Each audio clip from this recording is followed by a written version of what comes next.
কুমিল্লার ১৪ গ্রামে নিয়ন্ত্রণ হারিয়ে একটি বাস উল্টে ৫ জন নিহত হয়েছেন। এ দুর্ঘটনায় আহত হয়েছেন অন্তত ১৫ জন। শুক্রবার সকাল ৭টার দিকে উপজেলার বাসিতা বসন্তপুর এলাকায় এ দুর্ঘটনা ঘটে।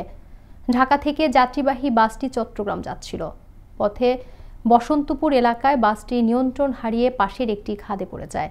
এতে ঘটনাস্থলে ৫ জন নিহত হন বলে জানান মিয়াবাজার হাইওয়ে থানার এসআই গিয়াসউদ্দিন। মেসেজ পাওয়ার সাথে সাথে ১৪ গ্রাম ফায়ার স্টেশন দ্রুত সেখানে যায়।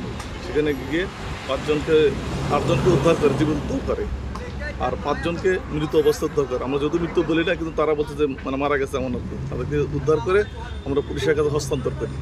আর বাকি যারা যারা ছিল তাদেরকে রেস্কিউ করে প্রাথমিক চিকিৎসাতে আমরা তাদেরকে।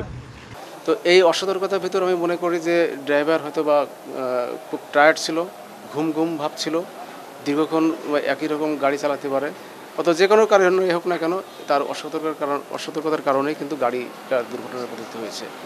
যেভাবেই হোক না কেন ৫ জন লোক মারা গিয়েছে।